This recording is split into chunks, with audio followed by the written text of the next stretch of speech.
Hi, everyone. This is Rob Gray from ASU and the Perception Action Podcast again, back with another article review.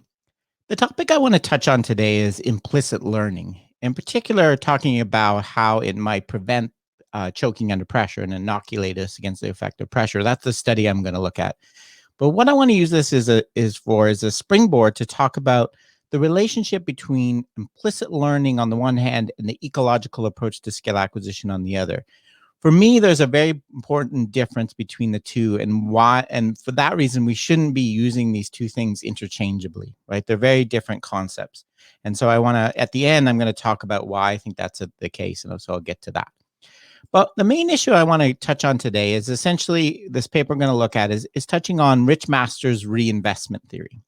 So reinvestment theory is the idea that one of the main reasons we choke under pressure is because under pressure, anxiety, and stress, we revert back to using the knowledge instructions we were given when we first learned a skill. So when we taught a skill in the traditional non-ecological way, like a lot of us were, where we're given explicit prescriptive instructions, learning a golf, learning to putt, keep your head down, keep your legs this far apart, keep this grip, your fingers interlocked. The idea is that under pressure, we're going to go back to those, kind of reinvest this knowledge that we since have long stopped using, right? And because we're doing this, we're going to disrupt automaticity. We're going to stop using proceduralized knowledge, and our performance is going to get worse. So this really fits with Fitz and Posner's skill acquisition model, the three-stage model I've talked about lots of times now. The idea we go through three stages. So in the cognitive stage, that's where we're using these explicit prescriptive instructions from a coach, where we're holding them in working memory, implementing them to do the skill. Then we proceduralize that in the next stage, and then we become autonomous in the final stage. Reinvestment is essentially doing this, right? So reinvestment is when after we become skilled at a thing and we're in the autonomous stage, it's going back to the cognitive stage. So it's basically, it should induce very novice-like performance, and there's some evidence that it does. Master's idea that he tested in a bunch of different experiments is that one way we could avoid this, so one way that we could avoid choking under pressure and handle pressure better, is by essentially skipping this first stage, right? So if we train you so we don't give you lots of explicit information or lots of explicit knowledge, then you can't reinvest it later, right? So what we're talking about here is implicit learning, right? So implicit learning is training you without letting you build up these explicit rules and steps and explicit knowledge, right? And there's a bunch of different ways people have used, and we're going to look at in the study today, some examples of this. People have used, for example, we could give you a dual task, have you do something else while you're learning the skill so you can't explicitly think about what you're doing. Or we could use just let you learn it on your own, kind of self-discovery. Or we could use an analogy so we don't give you explicit instructions about your body and so on. So there's been a bunch of things tested. And I've actually looked at these in a few different episodes. Here's a couple of recent ones, 116 and 146. And the bottom line is that up to this point, right, here's my conclusion from from episode 116. So overall, I think we can see that work still needs to be done to evaluate the effectiveness of implicit learning. Although it's a very intriguing idea, the results in support of it are a bit muddy. Many of the studies, including a lot of them, use really simple motor tasks, right? Once we get more complex tasks, the effects don't seem to hold up, right? So the effects of using dual tasks, another one is called errorless learning that people use, are still out. Like if you look at master study, they're not super convincing that implicit learning is doing what you expect, right? That it's preventing you from choking under pressure. There's some evidence. There's also in that other second episode I talked about 146. There's also some methodological concerns with some of the ways it's been done. An important example that this present study I'm going to talk about today addresses. One of the things I think Bob and Ricky is the name of the author on the paper pointed out nicely in their paper is that in studies looking at using analogy as a way to implicit learning, often it's not really balanced between the amount of instruction. For example, the instruction in the analogy condition might be shoot a basketball like you're reaching for a cookie jar. Well, in the explicit instruction condition, the person's giving 20 different instructions about how to position their body. So they're really not matched well in terms of complexity and the amount of things you have to hold in memory. So there's some methodological concerns, basically what I'm saying. So there's still work to be done to really test the ideas of reinvestment theory and implicit learning. It's kind of the bottom line. So along comes this paper. This is a very new paper that just came out. Lola and Tzetsits. They thank you very much for the authors. They gave me a copy of the paper. I'll say that, if you don't know that, if you can't find a paper, authors are allowed to send you preprints, right? If you're going to use them for your research, so you can always email them. Most people are more than happy to send you a copy of their paper if it's not quite out yet, and they were very nice to do so. So what they're going to do is compare explicit, implicit, and analogy instruction, and they're going to look at both performance and decision making. And the sport they're going to use is volleyball. So the three things that, according to them, they're trying to build on previous research and address some of the limitations is, one, they're going to use true novices. They're going to use 10 and 11-year-old kids. And so one of the problems people had identified, and this is a common thing that Carl Newell points at, is that a lot of the people we're training a new skill with in our experiment are adults that have a lot of related experience, right, in other sports and other tasks. So maybe, they might not have served a volleyball before, but maybe they played a ton of tennis, right? And so their overhand skill, they're coming in with a coordination pattern already. So they're trying to start with more true novices by using younger athletes. They're going to make direct comparisons between the groups, both under normal and stress conditions. So some of the studies just don't have a proper retention tests and things like that. And they're also going to, a lot of the complaints about some of the other studies, those are very simple laboratory tasks. So this one's going to use simple laboratory tasks plus a field test on the actual court. So those are the three main areas they thought they proposed to improve.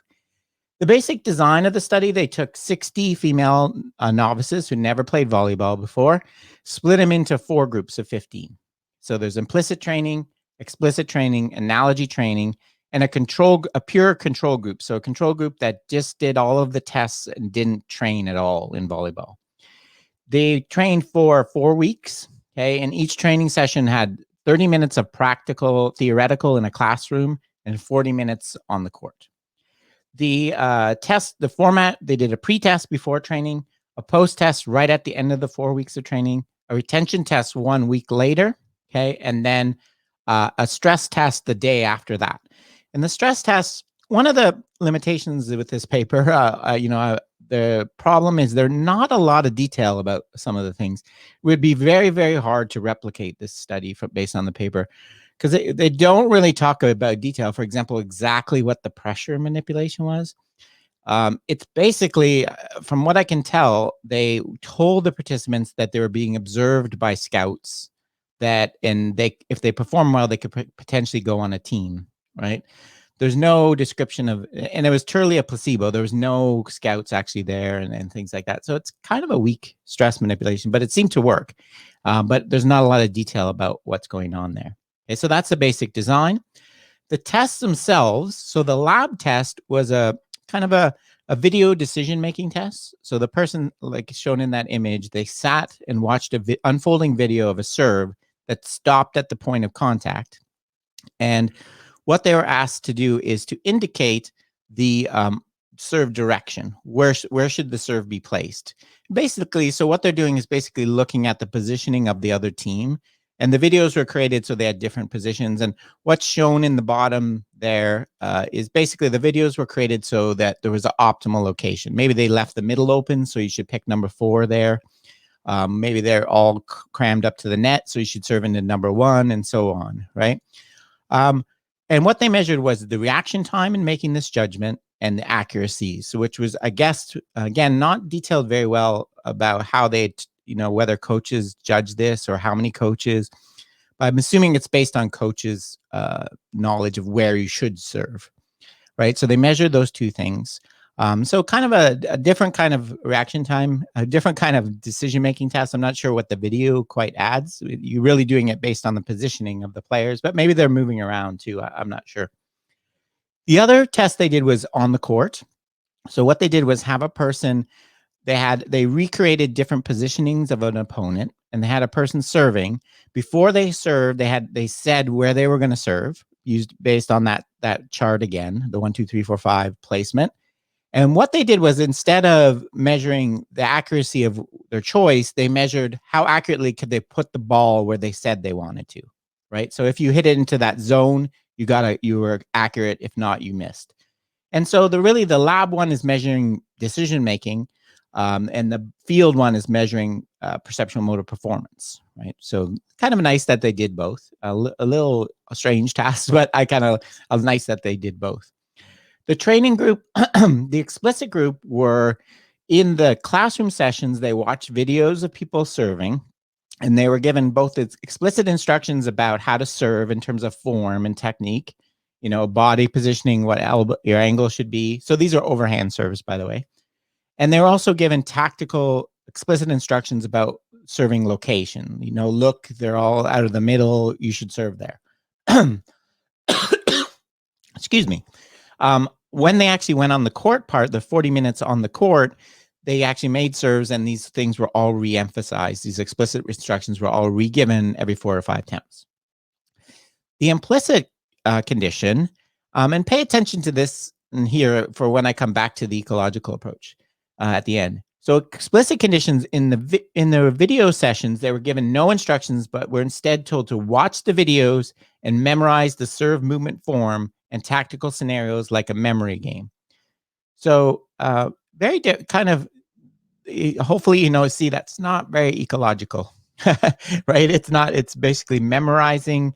It's kind of prescriptive in a way. Watch the technique and do that. On the on-court part of the training for the implicit group, they were intervention that's been used in a lot of previous studies by masters and people like Robin Jackson, where you give people a dual task while they're performing the skill. It was used.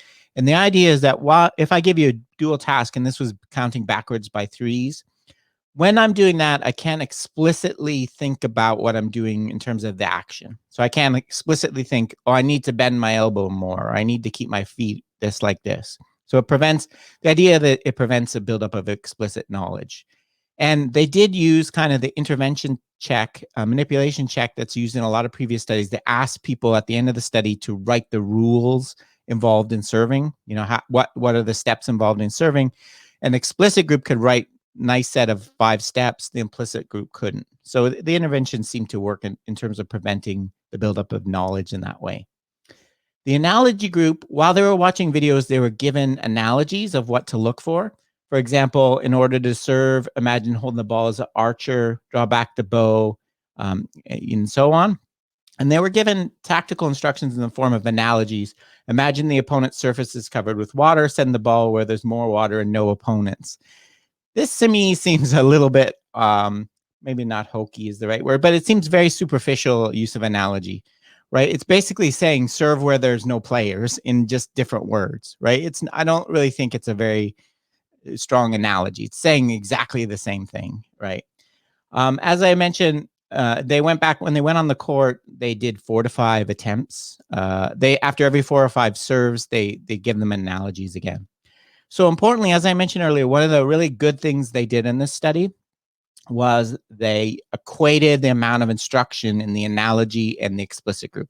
They got the same amount of things presented to them. They had to hold in memory and use, unlike the other studies I mentioned, where you just give 1 line for the analogy group and 20 lines for the explicit group. So that's a really good intervention. So there's a lot of good things about the study, although I've been a little critical. The design is great, having the 3 groups and the control group, having the retention, and so there's a lot of good things about this study. Overall, I think it's very well designed. What did they find?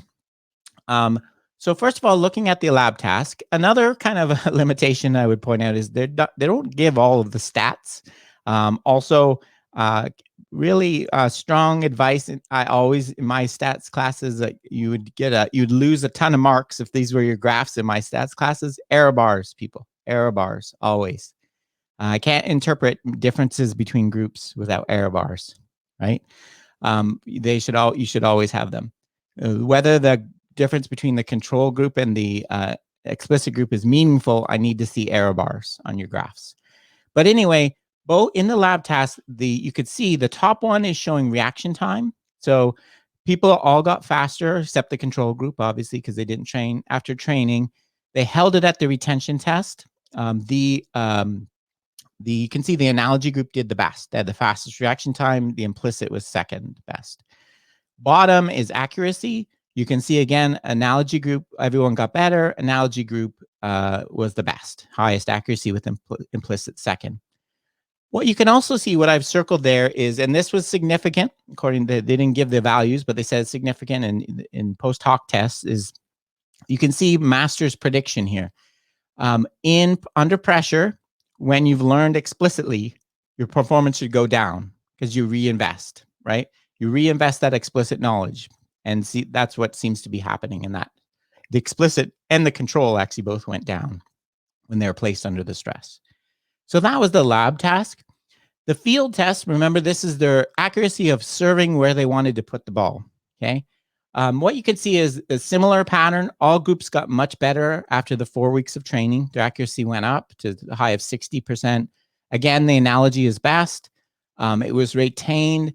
Again, we see masters supporting masters' predictions. Under reinvestment, when you learn explicitly, you perform worse under pressure. You go perform worse under the stress test. So overall, I think this is mostly a very good study.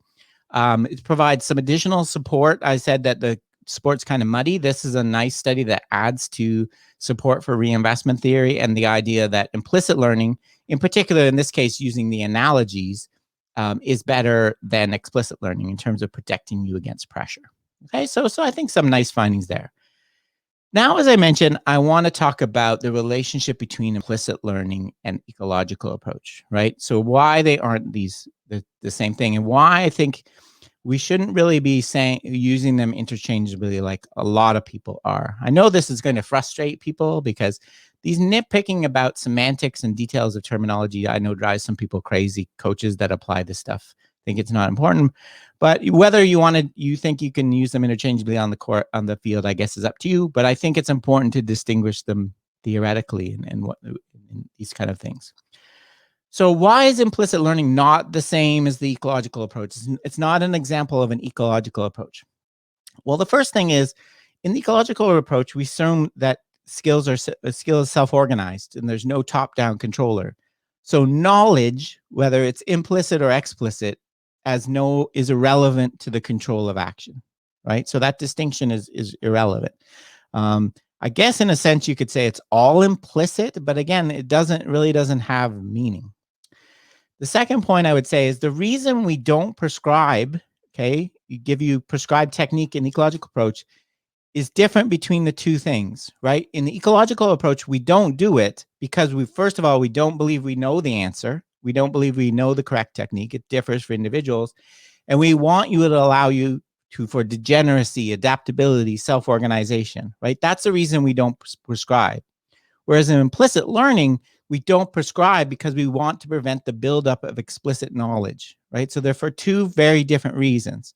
And you could say, well, Rob, why does that matter? Well, it matters because it causes the methods to diverge, right? So several of the implicit methods, right, used are not compatible with the ecological approach. So look at the method in this approach. In the videos in this study, the method, the implicit learning method, in the video sessions, people were told to memorize the technique of the person they were watching. Memory is not ecological, right? Memorizing technique, that's very prescriptive in a way, and memorizing what you see is not. Also, they were given in both the video and on the court, they were given actually no guidance about how to learn the serve, right? There weren't any constraints manipulated. We didn't use differential learning, right? Implicit learning can be done by just letting the person do it on their own, right? That's not the ecological approach. If we're emphasizing, it's not just standing back and doing nothing, right? So letting people, and in the on-court in this study, using a dual task to distract people is not an ecological approach, right? It's not no ecological paper is ever going to promote that. It's not a constraint that we would add in the way that it is a constraint, I guess. It's changing the task, but it's not a constraint that's affording new skill, pushing you away from a solution, the way that you use it in a CLA. So it's very, very different, right? So you can get implicit learning with no guidance from a coach, right? But that's not the constraints-led approach or ecological approach. The other thing you could see a little bit in the study is, and I've talked about this before, analogies, which are an implicit method, can be very prescriptive, right? They can get you to move in one particular way, which is a little bit, in this case, the Archer example, and there was another example I didn't show. If we're going to use analogies in an ecological approach, which we can, we use them in a non-prescriptive way. We usually use them to refer to the outcomes of movements rather than the movement itself, right? So for me, I think, the two things have something in common, right? The main thing they have in common is both implicit learning and the ecological approach try to avoid explicit prescriptive instruction, okay, telling you exactly what to do. But they do so for very different theoretical reasons. One is because we believe skill is self-organized. The other is to prevent the buildup of explicit knowledge.